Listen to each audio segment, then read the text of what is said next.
di più. Battito nel petto, senti l'energia, uniti nel ritmo, pura magia. Voce nel vento chiama per noi, passi nel tempo, andiamo poi.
Start to bend, blue winds race without an end.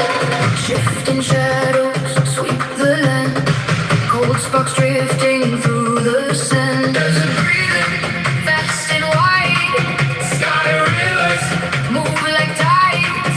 Something racing through my veins, something pulling without change.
The storm keeps running.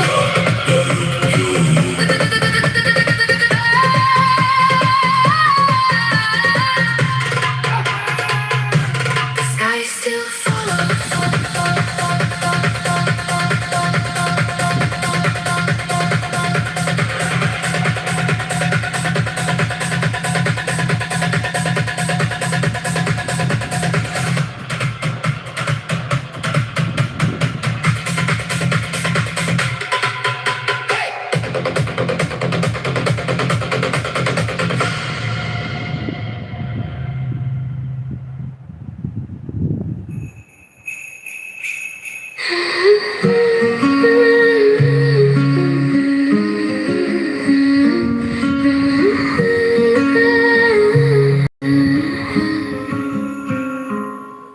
Little Charlie keeps his secrets in a box beneath the bed. Folded notes of broken wishes, things he never said. The Christmas lights are flickering like they're shivering in the cold. And Charlie feels much older than the years he's ever told. He listens to the quiet, but the quiet isn't kind. It echoes all the questions that live inside his mind. So hold the snow, don't let it fall. Little Charlie's barely standing tall. He's whispering to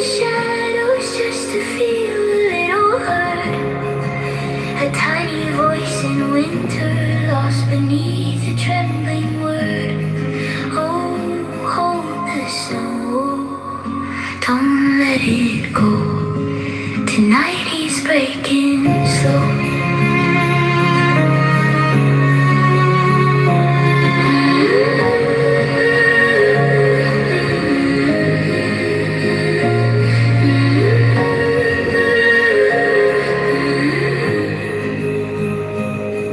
Little Charlie draws a family, smiling on the page.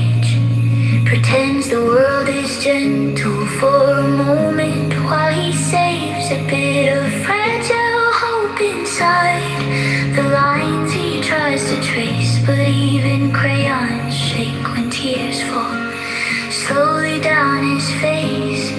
He wonders if the sunrise could warm the hurt away. But Christmas keeps returning to the same old yesterday. So hold the snow, don't let it fall. Little Charlie's barely standing tall. He's whispering to shadows just to feel a little heard. A tiny voice in winter lost beneath a trembling word.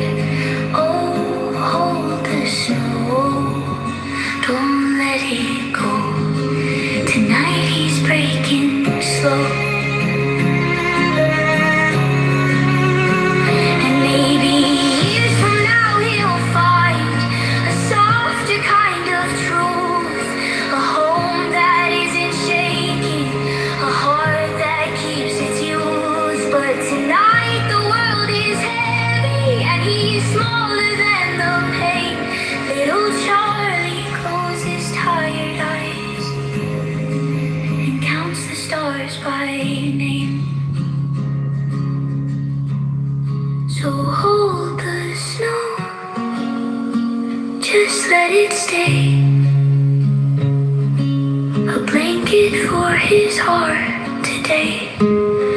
If Christmas can't be peaceful, let the winter try instead to lift the weight of memories that echo in his head. Oh, little Charlie, breathe again.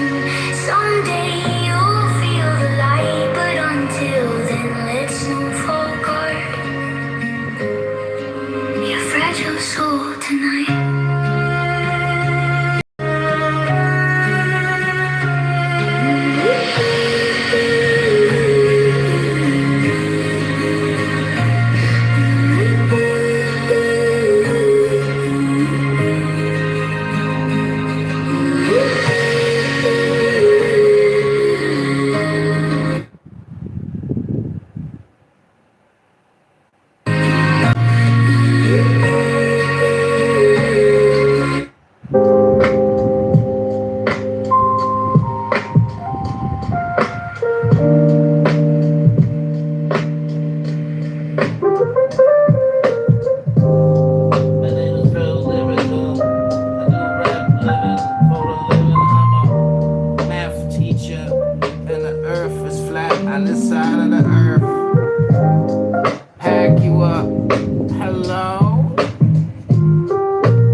Not everybody here is an atheist. Okay. In fact, the gentleman that we were just talking to, I believe, said he believed in God and said that he was Christian. Christian. He said, in fact, he said he was, did he say Baptist? Not Methodist. Wasn't me. He said Baptist. But yeah. Pardon? I'm sorry? It wasn't me, but thanks for allowing me to speak. Thanks. Sure, yeah. So no, not everybody is an atheist. And John Kitover, who just came in, claims not to be an atheist. Hello? All right. That makes a lot of sense. Well, I had some questions. Sure. How can you look yourself in the mirror every day and know you supported Karen Bass? I just don't understand you, Dr. Adams. I just don't understand you. I mean, Michael, is still there, buddy. I mean, what are you gonna like? What do you want me to say, Kitover? What do you want me to say? Karen Bass is actually doing good for Los Angeles. She's protecting Jewish people. You know, down the street from my house, you know, there's an LAPD cop car that's parked next to the Shabbat. So I'm trying to understand, Kitover, what is your point of contention with Karen Bass?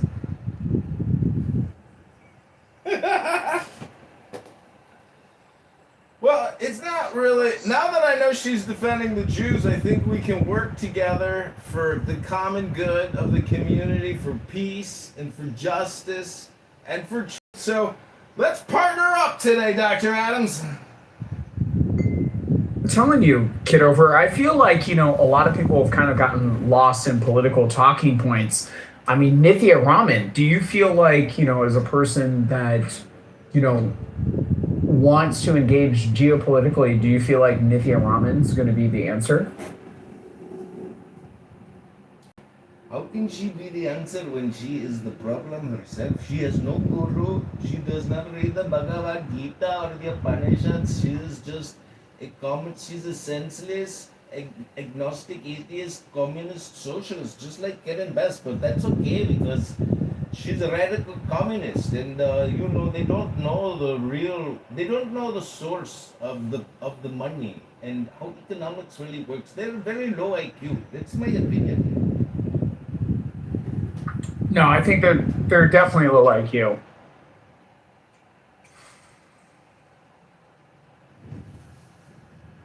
Dude, you saw my comments in that Trump House room where everybody is defending Carmelo Anthony and calling for his release, and they're saying it was all self-defense.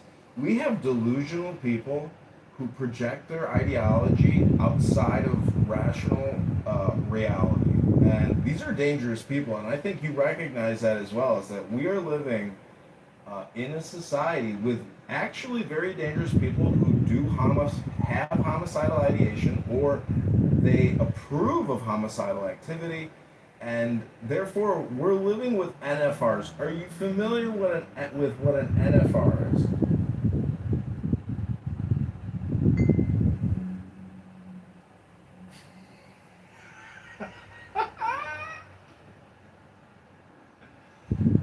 He doesn't want to answer the question.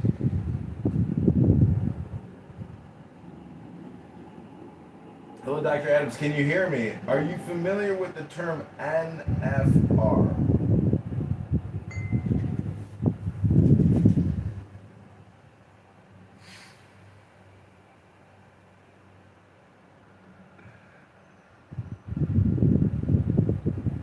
Apparently, he's not familiar with this term.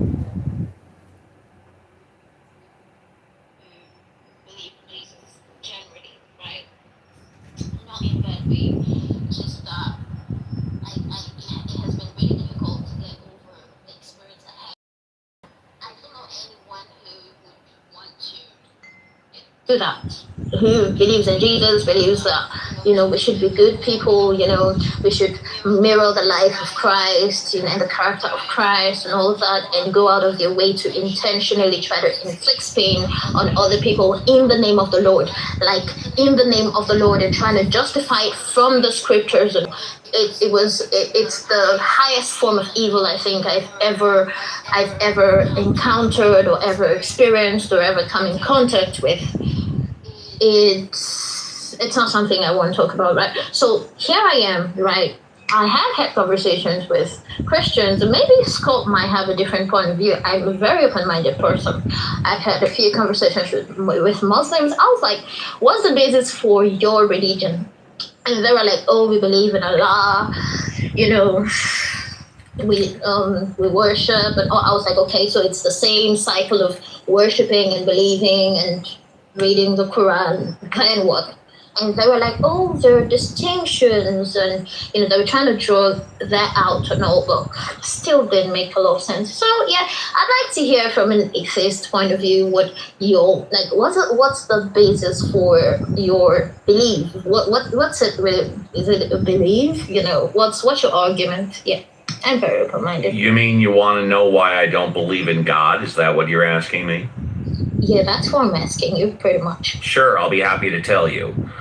Because I don't believe in the paranormal. I don't believe in the supernatural.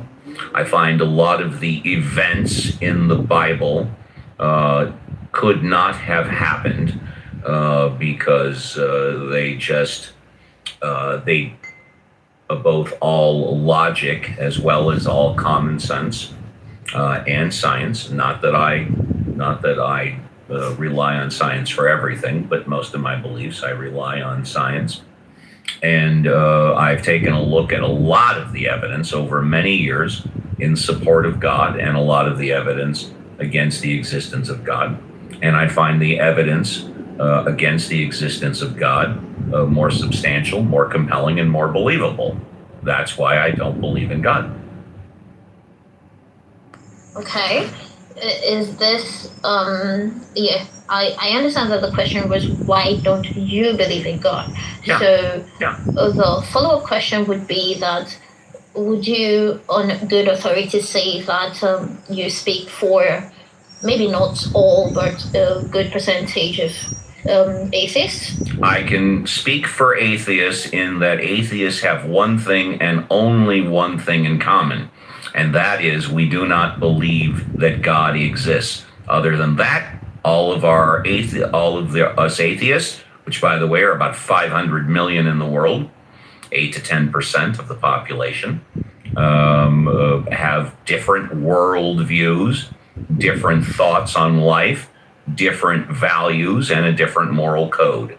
We only have one thing and only one thing in common. We do not believe God exists. I can speak for other atheists in regards to that and that alone. Other than that, I speak for myself only. Okay, so since we are focusing on... By the way, I have to ask you, do you have a swing in the background or some type of metal chain that's going back and forth? Yeah, putting it... It's kind of distracting. I was able to put up with it for a while, but it was getting louder, so it was distracting me. But we can try and fight through it. Is it better? Yeah, we'll fight through it. Go. Okay. Yeah, so I was saying that since we are focusing on proof for the purpose of this conversation, because as I said before, I am in search of answers.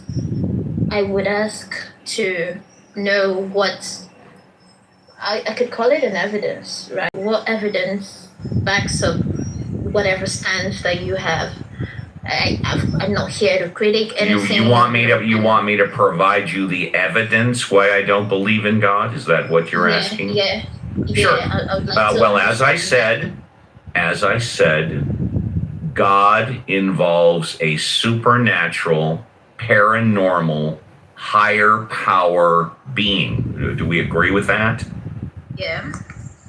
And God presumably has done and or continues to do a lot of things that are supernatural and paranormal. Do we agree with that? Yeah, to a degree. To a degree. Okay, fair enough. I don't believe in the supernatural or the paranormal. I do not agree that a lot of the events that are described in the Bible actually took place. For example, Moses parting the Red Sea, Moses turning a dead piece of wood into a cobra snake, Jesus walking on water, Jesus taking Lazarus from the dead and making him live again. And of course, last but not least, Jesus being dying on the cross and then being resurrected. I don't believe any of those things are true. I don't believe those things are true because they defy all logic, all science, all common sense. I also don't believe in heaven. I don't believe in hell. I don't believe that angels are real. And I don't believe in the devil. And I don't believe that God is looking down on all 7.5 billion people on the planet. There's a plethora of evidence for you why I don't believe in God. Okay, that's fair enough. Hey, excuse me. This is Progressive E-Time. I got a new question for Steve. Steve, what's up? John, you can ask me your question in a few minutes. Oh, okay. Why don't you go back on turn? Thank you. Mod abuse. Yeah, go ahead. Okay, so it's a lot different for me. You know why it's different? Yes, Really? because you believe it. Because you believe in God. Yes, right. And now Yeah.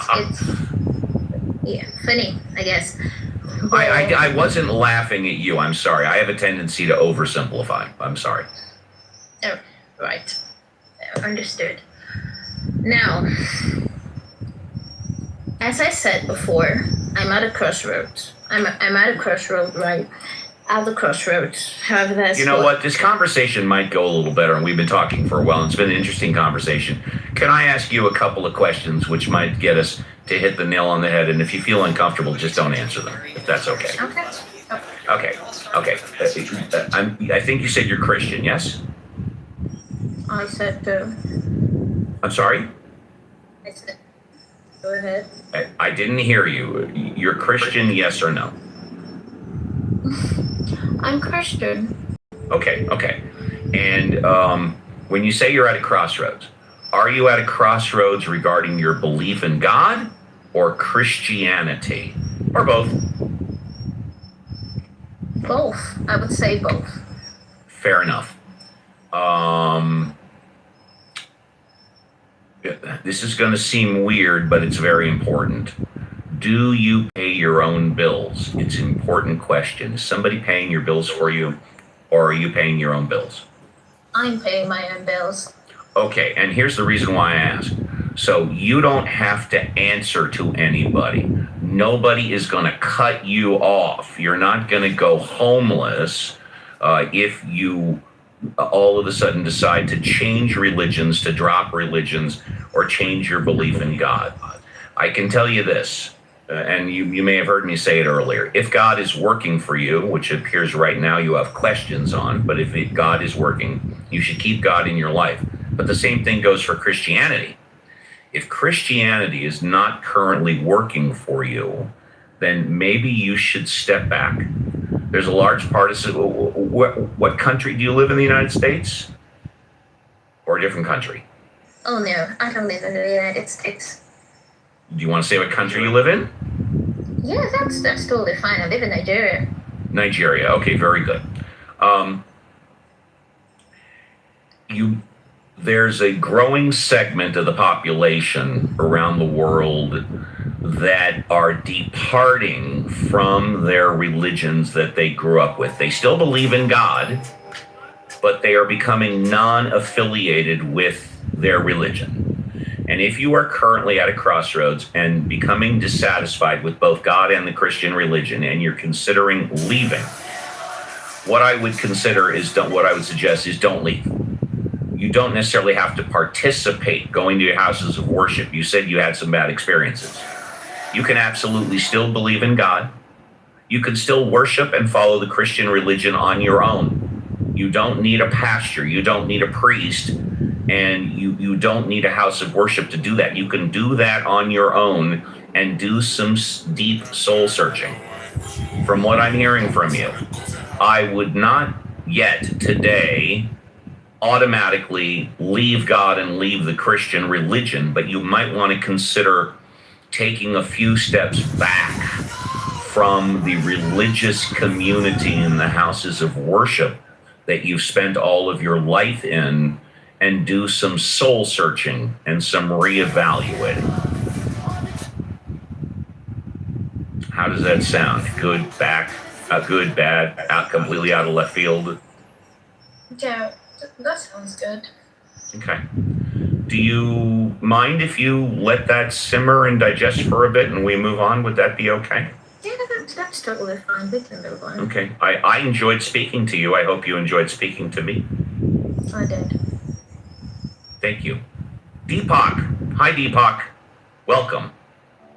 Hi, Deepak. Hello. Well, if you don't want to... Oh, hey, hi. Yeah. Hey. That's okay. Did you want to speak now or did you want to wait? Yeah. I was hoping you would permit me to share the good news. I'd love to hear the good news. All right. Yeah. Okay. So, and Itam, you might want to hear this as well. So the good news is that you may be able to save 30% or more on your car insurance by switching to Geico. Thank you. Appreciate that. And that is true. You just might be able to do that. Good point. Okay, John Kitover, you wanted to contribute. Go ahead. Yeah, Steve. John Kitover. Yeah. This is Progressive Liberal, aka John Kitover. Steve, you explained to Etom your beliefs about atheism. Etom's not on stage. I didn't speak to Etom. What are you talking about? You mean the previous speaker? Yeah. I'm just speaking to. That's why I called her. Yeah, go ahead. So, questions that came to mind when I heard you explaining your position is you make a lot of all or nothing statements about what is truth, what is a fact. This is categorically an opinion, things like that. So my questions that came to mind was like, can you explain to us what an analogy is or what a metaphor is, and is an analogy or a metaphor truthful? That's my question to you. It's when you compare one thing to another.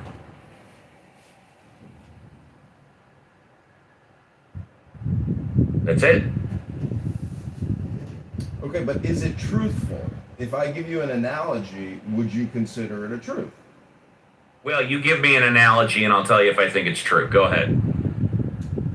Well, I don't want to answer that question that you want me to give you an analogy. I was asking you if an analogy or a metaphor can be true. That's my question to you. Oh, can it be true? Absolutely. Of course it can be true. It can also not be true. Okay. So I just wanted to confirm I'm actually dealing with a rational person. And I'm happy to be here in the after party. You've known me for a couple of years. You don't know whether or not I'm rational yet. Well, is it rational to get angry on a free conference call phone? I said you've known me for a couple of years. You Hello? don't know that I'm rational yet. Hello? I'm sorry. Yeah, hello. I can't hear you. Again, You're so not loud. answering direct Hello? questions. You're so Yes, loud, I can't hear you. always do. I can't hear you. You're too loud. And you sound angry. I can't argue with you. You're angry. I'm happy. Why do you Leave me want to alone. argue with me? I'm happy. Leave me alone. You angry. I can't Then why argue would with you you. say you can't argue with me? Because you angry. And I'm happy. I can't argue with you. And so, now that we're in the Ask the Atheist after party, and it's a soiree, ladies and gentlemen, if you believe that Jesus Christ or Moshe Rabbeinu or Muhammad or Krishna, if you have a belief in the divine, I would just say that Steve here is actually a dramatist, because I read a book. Steve doesn't read books anymore, but I read books, and it talks about the three primary forms of art, which is drama making, artwork like paintings, or making music. But drama, not many people consider drama to be an art. And drama requires communication. So Steve is actually a creator of drama communication. But he's low IQ, and yeah, he did ride the short bus, and he didn't read enough books in the library. But he's here to create drama for you. This is a content creation experiment, a content show. And you can participate in it and have fun. But to get angry over people's positions is very juvenile. And and it's very low IQ to get emotionally invested in a free conference call. I am complete, and thank you for listening. Shaho, yeah, Shaho, hi, you're up hello. next. Hang on a second. Okay. Hang on a second. My Can you hear me? respect. Can you hear me? Hang on just a second.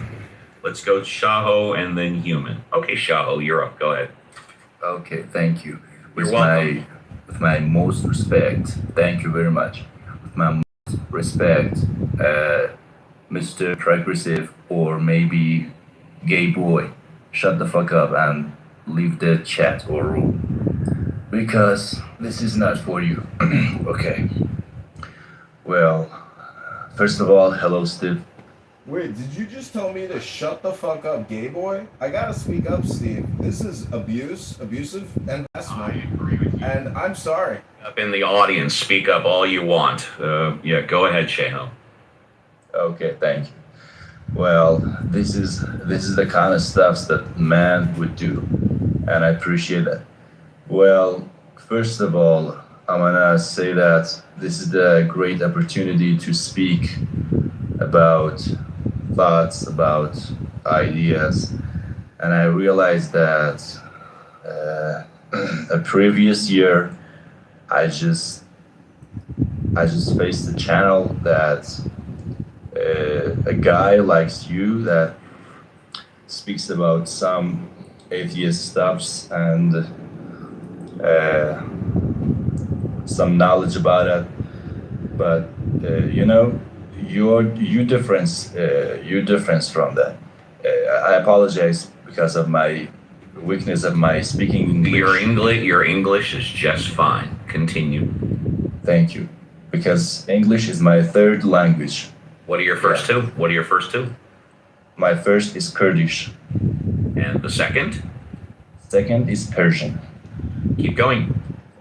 Thank you. Well, those channel, it's supposed to be the fastest growing channel in this stuffs like atheist theories and some conversations about some of the point of that. I don't know, but your channel is different. Is having huge difference than the other channel. The difference is that you don't focus on the kind of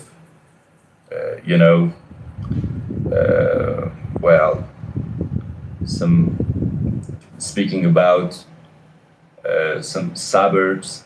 What the words used for the suburbs in cities, what the suburbs in the discussions.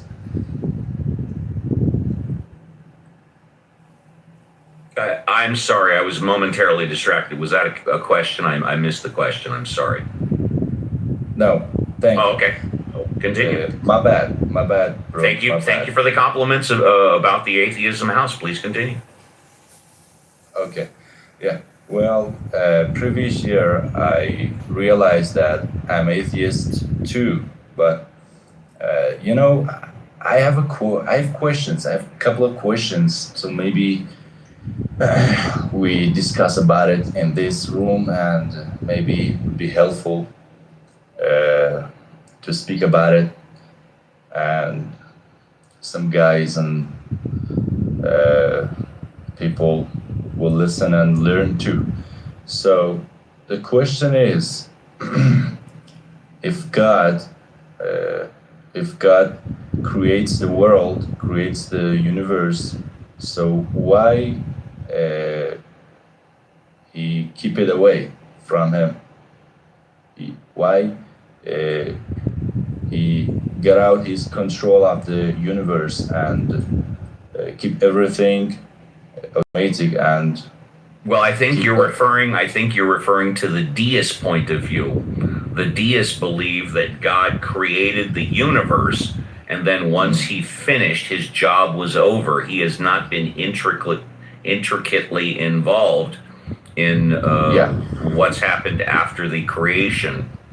However, what you could also add to that, what I add to that, is that if God, pardon me, let me rephrase. What I add to that is if God exists, God is purposely holding back the proof that he does exist.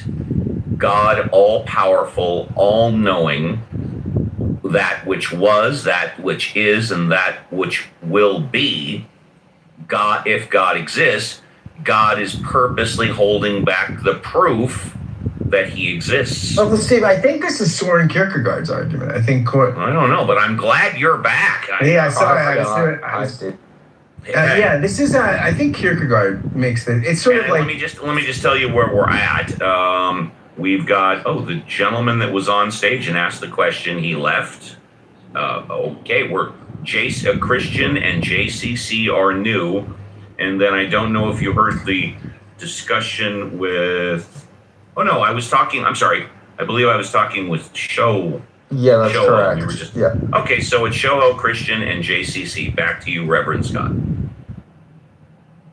Yeah, I want to say that this is Kierkegaard's argument. Yeah, the king and the maiden. This is this idea that this king disguises himself as a beggar. It's a parable that disguises himself as a beggar to sort of win this maiden's love because he wants to be assured that the love is genuine, right? That it's not because of his illustrious power and fame and wealth. And so he disguised, and this is, Kierkegaard said this is sort of the reason for the incarnation, where God would come as this poor servant in Christ, hiding his divine nature or something. So that's Soren Kierkegaard, who I always think would be so interesting if he had met Nietzsche, because they are both great existentialists, and one was a believer and one was not. So there you go. Christian, have you repented of your Unitarianism yet? I've not. I know. Don't you want to be part of the Orthodox team? Oh no. I would do it just because, it's just be on the winning team. I mean, yeah, I think of that, and then I think of how many, kids in Orthodox and Catholic churches, are assaulted every year, and it kind of just it kind of just turns me off. I don't really like that idea. I would prefer to keep my innocence. It's nice, with Unitarianism, because we don't have a huge organized church. Ours are pretty simple and small. Which I heard that they start the prayers in the Unitarian Church, to whom it may concern. No, they don't. They don't. As much as most people would think, and that was a fun. Uncle Steve, thank you for holding down this illustrious room. It's my pleasure. Thank you. You're welcome. We got some great folks here. LS, my buddy from the Southwest. Love that guy. The Southwest. He's from the Southwest, the dry heat, as they say. Alma, how are you? Nice to see you. Good evening, Scott, Steve, and everyone else. How are you? Doing great. We got some. Well, I've been listening to you guys on and off most of the day today. I had some things to do, and I didn't want to annoy anyone too much. So I figured I'll just listen, and here we are now near the end, I think, for you guys, or maybe not, but not a lot of people are participating. So I figured I'll run something by you. I always have, ideas about stuff. I do a lot of reading, and consequently, you pick up a lot of stuff. And I got all sorts of ideas kind of running around in my head. Some of them I don't know what to make of. Some of them make some sense. I've been reading about the demise of the Roman Empire a little bit. And it's not something new. I've known about them for a long time. But one of the more interesting narratives that I've come across recently is, it was not, these things don't happen overnight, and it's not sudden. And it's a gradual thing, and it's the accumulation of a lot of bad decisions and bad deeds and the consequences to awful behavior. But by the time people realize it, it's already too late. But one of the things that they talked about in this particular narrative I was reading, it was the population decline. I mean, these guys literally kind of more or less died out. The cycle of life works its way on them. And eventually, I'm not going to say there was no one left. Of course, there was plenty of people left. But those who were left were not enough to keep the empire going. And it just kind of fell under its own weight. There wasn't enough men and women, mostly men at the time, to kind of do the heavy lifting.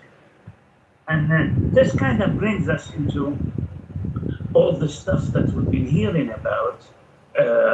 Now, Elon Musk has been the champion of this particular story, but by no means the only one, kind of, ranting and raving, if you will, about the decline, about the birth rate, and how it's declining in most Western countries.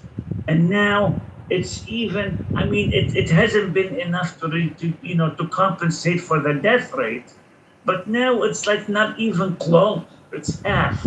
So in some places, Korea is used as an example, in 3 generations, which is a lifetime of one person nowadays. It could be. You could be looking at like a population collapse. So the question is, I mean, what do we have to do to get people to F again and have kids? It would seem like it's a straightforward enough process that's been going on for a long time. And most of us, I think, have figured out how to do it. Yet, not a lot of people are doing it, seems. And I do see places in Europe that talk about this kind of stuff and try to emphasize it. Some of the European countries, Scandinavians, and like Holland, the Netherlands, and Denmark, and places like Belgium, smaller countries, they've always incentivized childbearing and child rearing. It doesn't seem like it's working out. What ended up working out is that they brought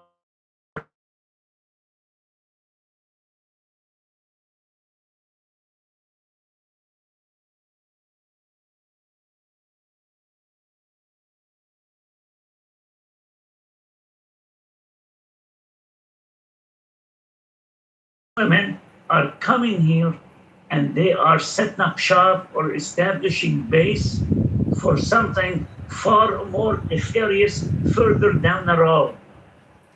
So, and with the deportation, on in full strength, some people are getting deported, but their children, because they were born here, are left behind if they don't choose to take them with them. So we are in a mess, and I don't know how to fix it. But the bottom line is the birth rate is very low, and we need to fix it. And we can learn a lot from China, a place with a lot of people, lots and lots of people. And for the longest time in China, for about 40 years, maybe more, they've had a one-child policy because they were trying to curb the population growth. And by and large, they succeeded. It was very ugly. It was very unpleasant. A lot of girls were killed at birth because, some of those families, they wanted boys for whatever reason. Well, I think we know the reason. We're not going to get into it. And now, and then as time marched on, you ended up with an imbalance between men and women. It seems like nature always favored more women by a very small percentage. But when you go out and say one-child policy, and an increasingly number of people keep killing the girls until they have a boy, you end up with a lot of single men in the future. And not only that, now they're talking as China is back to encouraging people to have more kids, because even though with 1 billion and change people, it doesn't take long for the population to collapse. If you don't have enough young people coming up, to kind of, to work and produce and pay taxes and help cover the expenses of the old people. So it's a tricky situation. It's not clear what the fix for it is. You gotta be very careful. One minute you have a baby boom and too many babies, and then you scale down. You cut down on that and you reduce it to one child. Then barely a couple of generations later, you're looking at a demographic bomb. So I don't know what you're gonna do, Uncle Steve, but I'm asking you here, what is the plan to make people F more and have more babies? Thank you. You want Steve to encourage people to fuck more? Okay. Well, hold on. Let's see. Yeah, I just made a comment. So if I say one word, everybody erupts because I spoke. Yeah, It's not like I interrupted. JCC, exactly.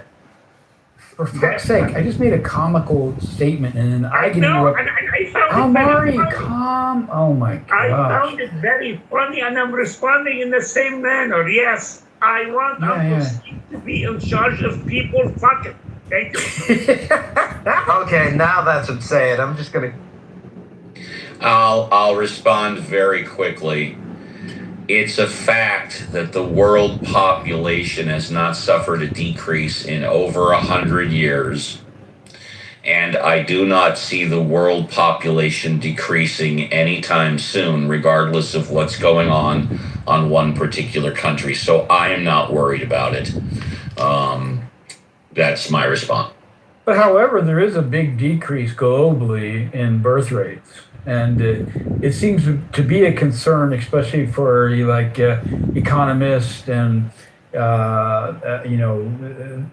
it's also a benefit to the environment because decreasing populations decreases the footprint that damages the climate. So that's one good thing. But there are issues because the shrinking workforce causes struggle on tax revenue, like Almari was bringing up. However, I think it's kind of like the climate change. It ebbs and flows. Same with populations. It's going to ebb and flow. And like Steve said, I'm not too worried about it either because it's within us as a society to keep society going. And this may be a good thing. A little decrease in population is not necessarily a bad thing. So yeah. What's interesting is this happens in wealthy nations, right? I mean, the reason why the population continues to increase at a significant rate is countries that are less developed have more kids, right? The only advanced economy that has a replacement birth rate, I believe, is Israel. And I've heard, I don't know if this is true or not, but what I've heard anecdotally from friends like Eitan is that their numbers are really inflated by the ultra-Orthodox who have a bunch of kids, that if you factored out the ultra-Orthodox, Israel's birth rate would look a lot like Western Europe's or the United States. So interesting. When the world population decreases 5 to 10 years in a row, I'll start worrying about it. Until then, I'm not. Well, there's a good thing studies have been done on this, and what they've concluded is that in about, let's see, it's 2026, in about 75 to 100 years, we're going to reach around, give or take, 10 to 11 billion people on the earth. And then there's going to be a dramatic decrease back to the original amount that we have around now over the course of about 50 years, if not more. And then it will stabilize again. The reason that is just because of basic population patterns.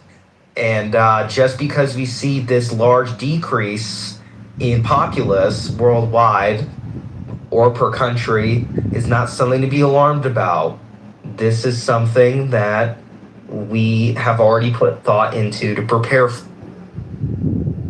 I agree with Reverend Scott that it's a matter of wealth. The wealthier nations get, the more its people become preoccupied with other crap, and they stop, popping babies. The only unique thing about this here, and the reason why a lot of people I think are concerned and are ringing alarm bells, is that in Europe in particular, along with a huge decline in the native population, the indigenous people of these of European countries, there is a huge migration from other places, and those people are fucking like crazy, and they are increasing, and they are having a lot of kids, and they are taking advantage of the services that the state offers, or the state used to wanted to offer to its own people to have more kids. So it's a it's a very nefarious way of thinking. I try not to see it that way, or but ultimately that is where things are headed. You go to many of those countries, and the natives make up a small, less than half the population. So the question now is, well, who is the rest of the population? They are people who have no interest of assimilating and becoming part of that country, and they are having a lot of babies. And therein lies the problem. That's not a demographic problem so much anymore. It's a political, and it's a societal issue as well.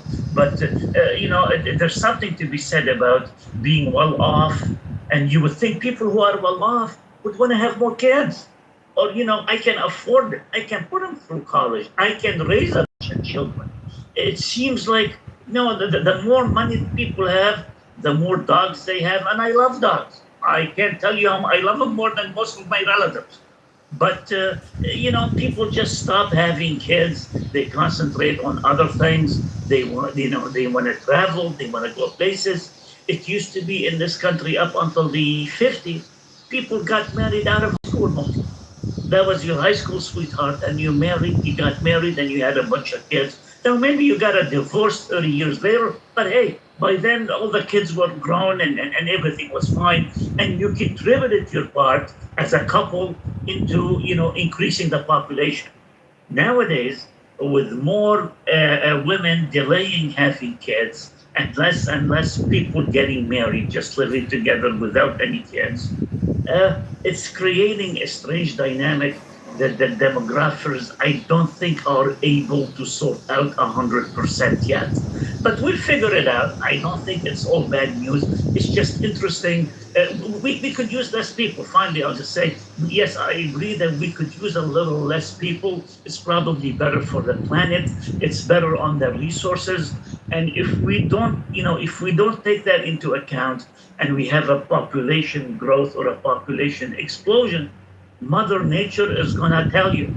Mother Nature will do something that will thin the earth and will tell you, I don't like what you're doing, reset, and get back to more reasonable numbers. So luckily, I will not be around to see any of this.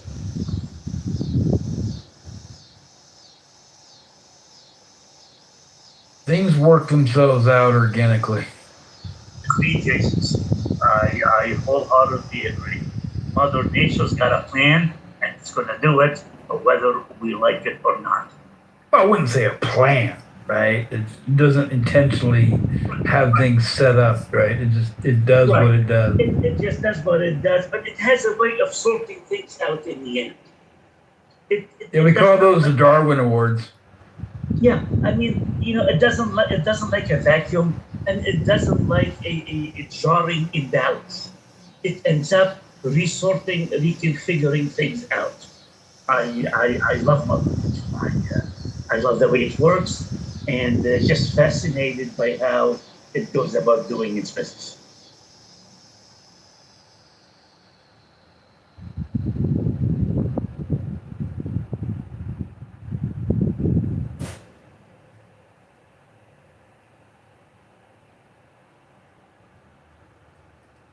Steve, I got an off-topic question for you. Go ahead. If you look at my PTR, and I know the eyesight, you might need to get your glasses.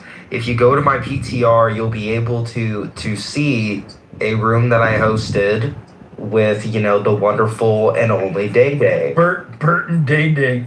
That's correct. Should Day and Cypher get married? Now, this is the important part. I put up a poll. Hold on, JCC. I put up a poll. Calm down. No, I know. I put up a poll asking if Day and Cypher should have a marriage, and Day responded with yes. Now, because he responded with yes, this is my question. If they do indeed get married, would you show up to the marriage? I'm sorry, who were you hosting the room with? It was Day showed up unexpectedly, but it was Bert that came in first. You were hosting the room with Bert, correct? Correct, yeah. And who's getting married that will I attend? Day and Cypher. If Day and Cypher get married, will I attend? Yeah. Because Day said he wants to marry Cypher, so I was just wondering if you wanted to attend that. Who's hosting the wedding? Because I'll crash it for the food and the drink. I would presume the Talking is a house. I would presume. I mean, The answer is yes. If I'm invited, I will attend. Yes. oh wow, well, there you go, folks. Yeah, I wish Day the best of luck with his boyfriend or with his boyfriend's soon-to-be husband. That's called a Well, fiance. Or yeah, Considering Day is already married, well, actually, they're both married. Oh, so, wow. yeah. well, I mean, that sounds like something that we know in the Bible. Don't If you believe what they say is true. Well, How long ago did you have this open public quick chat room? like give or take 30 minutes. You did this 30 minutes ago? No. I did it yesterday. Oh, hilarious. Okay, yeah. Yeah. No, Wait. Are you had this room yesterday, and Dave popped in after all the hoopla of being in a room with you. Yeah, and he actually had a conversation with me. Oh As a my matter of fact. God! What a He had a fucking whole- hypocrite! He had a whole conversation with me, and I know that's what you're bringing up about him being a hypocrite, about hating you being on stages and in rooms, and here he is conversing in a room you opened up. Oh yeah, he was talking with me a lot. He had a lot to say. What a hypocrite! I know, it's crazy. Yeah, he loved talking to Christian Hill. It was fantastic. It was a great conversation. Yeah, he had a lot to say about my autism and shit. But I mean, it is what it is. But yeah, pretty interesting. That's hilarious. I wonder what Moose in the audience has to say to that. Yeah. I mean, just after everything. Friends, I want to play a little clip for you. Oh, No way to clip. Perfect. No, This just came. not a clip. Get out. This came from. Okay. This just came from Ezra Klein, who I love. I think he's. I like him. I think he's one of the best. This would have stayed stuck with it longer.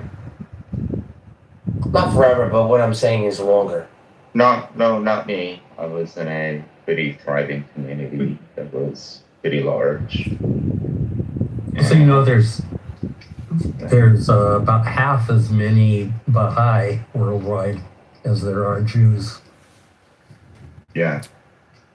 Interesting. I always, of course, what the interesting thing there is just how few Jewish adherents there are.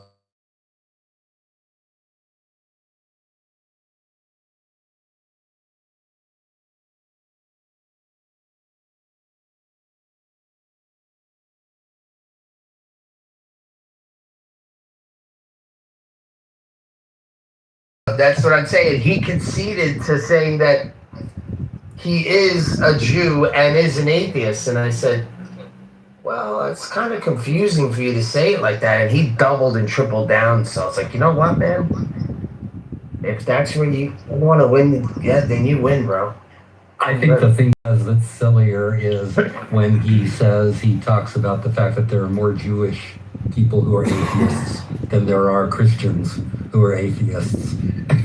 I think, in fact, it's probably reasonable to say you can't be a Christian and an atheist, but you can obviously be a Jew and be an atheist. Yeah, I think there is some stuff going on in the background where he's being distracted, possibly, and he doesn't have his head in the game, or I don't know what's going on there, but maybe he misunderstood. Maybe he's just so used to saying it that it just became normal. And that's what I mean. I think a lot of people, when they speak to a certain crowd and they go into a different crowd, they bring in those definitions with them, right? And that's why I asked the guy before. I said, "Well, what do you mean by secular?" Because I think in certain conversations, when we speak to certain people, like when I have conversations with Christians, right? Other Christians, right? We have our own way of explaining things, and then when we're trying to explain things, maybe to a Muslim, I say to them, I say, "Hey, listen, man, you're kind of explaining it as if you were explaining it to another Christian." I said, "You got to kind of like dig deeper, and it's another way of speaking." And I think that's the reason why some people get frustrated and they say, "Oh, you don't understand what I mean." It's not that you don't understand. It's that you're speaking in a tone and with words mashed in together that have no meaning to the other to other crowds or other people. And I think atheists get stuck in this. They think they're speaking a universal language, and that just sounds like religion. So they got to be very careful, just because you have a thought, it doesn't send that thought a shockwave through humanity and says, "Oh, this is how humans should think." It's not the case. I mean, I even know some religious people that do that too. I'm like, "Oh, you can't," But I started to build that and notice that when I started speaking to Muslims. I'm like, I can't explain it this way. They're not going to get it. They're not going to get it. I hope that makes sense. John, is that the Shroud of Oxnard? So I haven't quite decided what to call it, but yeah, I was talking with some people. Well, I wasn't talking so much. I was listening to a ridiculous conversation about the Shroud of Turin. People, of course, who know for sure that's the real thing. So just like that, somebody in the conversation brought up apparently lots of other shrouds before Turin even made its appearance. There were lots of other shrouds that were known to be the real thing. It reminds me of Megatron's underpants. They've got a shroud in there. I have a question for the room about the ghost in the machine, aka the Holy Spirit. Do you think that it is a psychological experience or some type of a observation in the mind for people who claim there is this Holy Spirit? Is it just a condition, a state of mind? Is it the central nervous system being fully activated? How would you describe the Holy Spirit? Hello?